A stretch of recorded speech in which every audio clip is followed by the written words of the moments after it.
ஸ்ரீயः காந்தாய கல்யாண நிதயே நிதயேர்த்தினாம் ஸ்ரீவேங்கட நிவாசாய ஸ்ரீனிவாசாய மங்களம். இந்த 108 திருத்தலங்களுக்குள்ளே திருமலை என்றழைக்கப்படுகிற திருவேங்கட மாமலையானது மிகவும் உயர்ந்த திவ்யதேசமாகவே கொண்டாடப்படுகிறது. கோயில், திருமலை, பெருமாள் கோவில் என்று முக்கியமாக ஸ்ரீரங்கம், திருவேங்கடம், காஞ்சிபுரம் இந்த 3 திருத்தலங்களையும் தான் பிரதானமான கோவில்களாக தெரிவிப்பார்கள். அதிலும் விண்ணவர்கள் மன்னவர்கள் அனைவரும் வணங்கும்படிக்கு, தென்னாடு வடநாடு அனைவரும் வந்து தொழும்படிக்கு மலைக்கு மேலே ஒரு விளக்காக எழுந்தருள இருப்பவர் ஸ்ரீனிவாச பெருமான். அந்த ஸ்ரீனிவாசனுக்கு ஏற்றமே ஸ்ரீனிவாசன் பெரிய பிராட்டியாரான மகாலட்சுமி தாயாரை தன்னுடைய திருமார்பிலே கொண்டவர் என்றுதான் பெருமானுக்கு பெயரே. அவருக்கு இயற்பெயர்னு ஒன்று இல்லவே இல்லை பாருங்க. ஒன்றும் அந்த பெருமாளை சொல்ல வேண்டுமென்றால் திருவேங்கடம் உடையான் என்று ஊர் பெயரை சொல்லி அவரை குறிப்பிடுகிறோம். அல்லது அவருக்குன்னு பெயர் உண்டா, ஸ்ரீனிவாசன் பிராட்டிக்கு கணவன் என்றுதான் குறிப்பிடுகிறோம். இந்த உலகத்தில் கூட நாம் பார்க்கலாம். பொதுவாக ஒரு பெரிய கூட்டத்தில் நிறைய பேரை சந்திப்போம். ஒரு கோவிலுக்கு போகிறோம், பல பக்தர்களை சந்திக்கிறோம்னு வச்சுங்களேன்.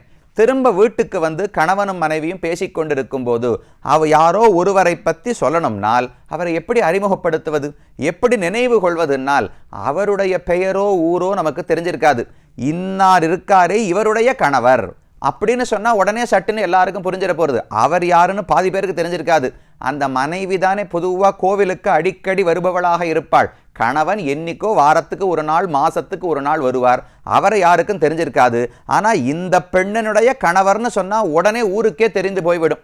அதை போல பெருமானுக்கும் இவருக்கென்று ஒரு அடையாளமே கிடையாதாம். திருவேங்கடத்தை உடையவர், திருவேங்கடத்தில் வாழ்பவர்னு ஒரு அடையாளம், பிராட்டிக்கு கணவன் மணவாளன் என்று ஒரு அடையாளம். அந்த அளவுக்கு தன்னுடைய பக்தர்களால் பகவானுக்கு பேர் பாருங்க.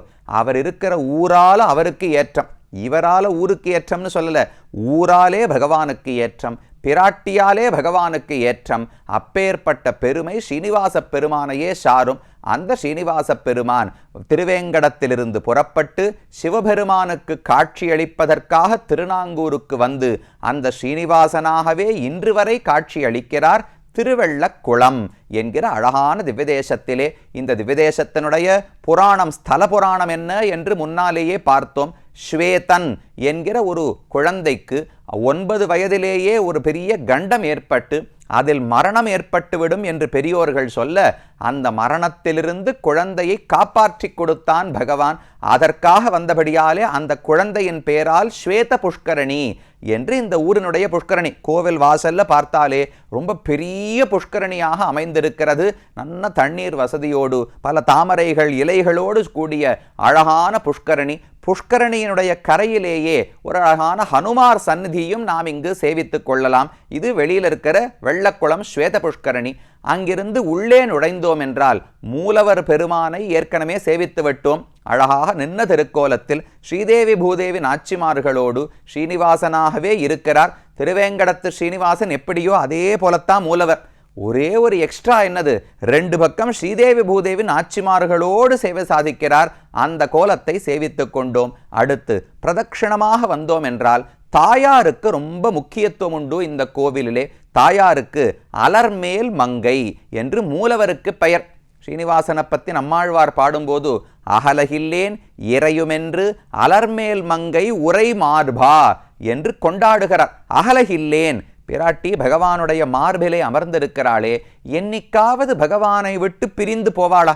இப்போ இந்த ஊரில் ஒரு பெண்ணுக்கு கல்யாணம் நடக்கிறது, புக்ககத்துக்கு கணவனுடைய இல்லத்துக்கு போகிறாள். போனால் அப்பப்போ திரும்ப பிறந்தகத்துக்கு வந்து போவார்கள் அல்லவா? அதை போல பிராட்டிக்கு பிறந்த வீடு எது? பார்க்கடலில் தான் தோன்றினாள். சிந்து கன்யா என்று பல இடங்களில் பேர் கேள்விப்படுறோமோ இல்லையா? சிந்துனா கடல், சிந்துவுக்கு கன்யை. பார்க்கடல் அரசன், கடல் அரசன் தான் அவருக்கு தந்தை. பார்க்கடலிலிருந்து பிறந்து வந்திருக்கிறாள். அப்ப திரும்ப இன்னைக்கான பிறந்த வீட்டுக்கு போவாளா? பகவானை விட்டு பிரிந்து போவாளான்னு கேட்டால் ஒரு நாள் கூட போனதே கிடையாது. என்றைக்கு ஏறி மார்பிலே அமர்ந்தாளோ அன்று தொடங்கி அகலகில்லேன், அகல கில்லேன், அகல மாட்டேன்னு பிராட்டி சொல்லவில்லை. அகல கில்லேன்னு சொன்னால் என்னால் அகல முடியாது என்று பொருள். பிராட்டியால் பகவானை பிரிந்தும் இருக்க முடியும், ஆனால் பிரியாமல் இருக்கிறாள்னு சொன்னா அப்ப கொஞ்சம் அன்பு குறைவானதுன்னு அர்த்தம். ஐயோ, என்னால் பிரியவே முடியாது, என் கணவனை விட்டு பிரிந்து என்னால் இருக்கவே முடியாது என்று ஒரு மனைவி சொன்னாள்.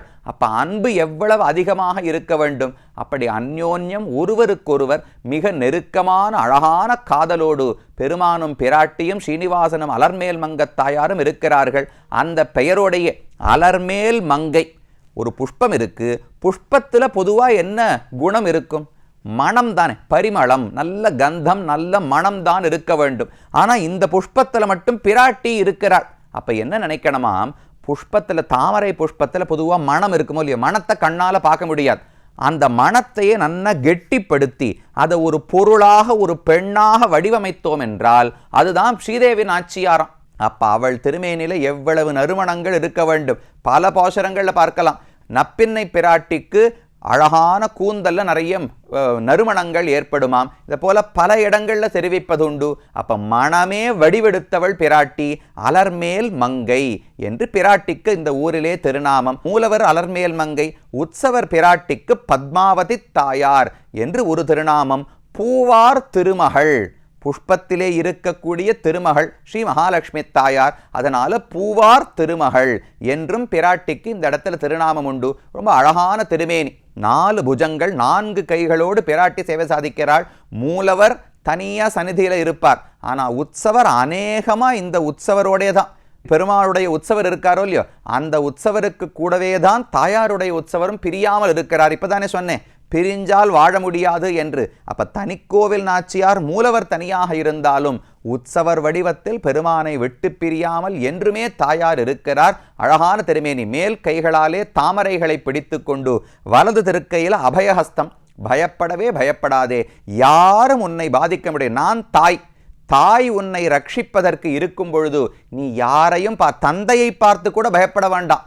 உலகத்தில் மற்ற யாராவது நம்மை பாதித்து விடுவார்களோன்னு பயம் இருந்தா, இல்லை நம்ம அப்பா கண்டிப்பா காப்பாற்றுவார், அப்பா நமக்கு தைரியம் கொடுப்பார்னு தந்தையின் இடத்துல பயம் இல்லாமல் இருப்போம்.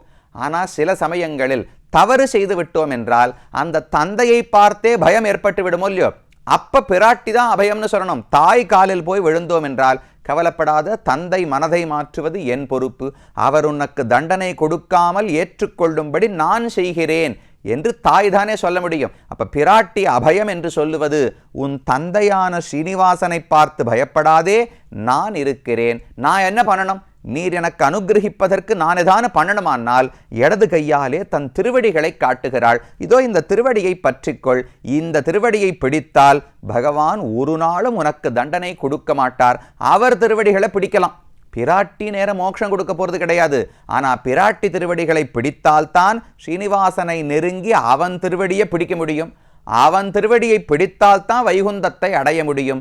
அப்படி பத்மாவதி தாயார் அழகான பூவார் திருமகள் நாச்சியாராக அண்ணன் கோவிலிலே இந்த திருவள்ள குளத்திலே சேவித்துக் கொண்டோம். அதோடு கூட தனிக்கோவில் நாச்சியார் சேவித்தோமா, அப்படியே பிரதட்சிணமாக வந்தோம் என்றால் குமுதவல்லி நாச்சியாருக்கு ஒரு சந்நிதி இந்த கோவிலிலே உள்ளது. குமுதவல்லி நாச்சியார் யாரு? கீழே சொல்லியிருக்கேன், நினைவில் கொள்ள வேண்டும். திருமங்கையாழ்வாருடைய மனைவி. இந்த பிரதேசமே திருமங்கையாழ்வாருடைய கோட்டை. அவர் அவதரித்த திருநகரி இந்த திருநாங்கூருக்கு உள்ளேயே தான் அருகில் இருக்கிறது. அவரை சுற்றித்தான் இந்த 11 பெருமான்களும் வந்திருக்கிறார்கள். அந்த திருமங்கையாழ்வாருடைய மனைவிக்கு குமுதவல்லி நாச்சியார் என்று திருநாமம். அவளுக்கு ஏன் இந்த இடத்துல இந்த கோவில்ல சந்நிதி இருக்கிறது என்றால், அவளுக்கு அவதார ஸ்தலமே இந்த கோவில்தான். அவள் இந்த உலகத்து பெண்ணே கிடையாது. இந்த ஸ்வேத புஷ்கரணி இருக்கே, அதில் அழகான மலர்கள் எல்லாம் பூக்குமாம். அதை பறிப்பதற்காக தேவஸ்திரீகள் எல்லாம் ஸ்வர்க்கத்திலிருந்து இறங்கி இந்த உலகத்துக்கு வந்து பறித்து கொண்டு, அதில் நீராடி விட்டு புஷ்பங்களை பறித்து கொண்டு செல்வார்களாம். அப்படி ஒரு முறை சிலர் வந்திருந்த போது ஒரு பெண் மட்டும் விடுபட்டு போய்விட்டாள். திரும்ப ஸ்வர்க்கத்துக்கு அவளால் போக முடியவில்லை, இங்கேயே தங்கிவிட்டாள். அவள்தான் குமுதவல்லி நாச்சியார். இந்த ஊரில் இருந்த ஒரு வைத்தியர், மருத்துவர். அந்த மருத்துவர் அந்த பெண்ணை தன் பெண்ணாக ஏற்றுக்கொண்டு வளர்த்து கொண்டு வந்தார். அந்த பக்கமா திருமங்கையாழ்வார் வருகிறார். அவர் என்ன திருமங்கையாழ்வாரா ஆகவே இல்லை. அவருக்கு நீலன் என்று இயற்பெயர். ஒரு சிற்றரசனாக இந்த ஊரை ஆண்டு கொண்டு வந்தார். அவர் திருவள்ளக்குளத்துக்கு வந்தபோது இந்த குமுதவல்லி நாச்சியாரை பார்த்து காதல் கொண்டார். கண்டிப்பா இந்த பெண்ணைத்தான் திருக்கல்யாணம் செய்ய வேண்டும்னு ஆசை. நேர வைத்தியரிடத்துல போய் கேட்டார். சரி, உமக்கு அந்த பெண்ணு ஒத்துக்கொண்டால் கல்யாணம் பண்ணிக்கலாம்னு வைத்தியர் சொன்னார். பெண்ணினிடத்துல போய் திருமங்கையாழ்வார் கேட்கிறார். பெண்ணே, உன்னை பார்த்து எனக்கு ஆசை கொண்டு விட்டேன், உன்னை கல்யாணம் பண்ணிக்கணும், நீ ஒத்துக்கொள்ளுகிறாயான்னு கேட்டார். அப்ப குமுதவல்லி நாச்சியார் 2 நிபந்தனைகளை இட்டாளாம். முதல் நிபந்தனை, நீர் முதல்ல போய் பஞ்சசம்ஸ்காரம் செய்து கொள்ள வேண்டும். பகவானுக்கும் உமக்கும் ஒரு தொடர்பே இருக்கவில்லை.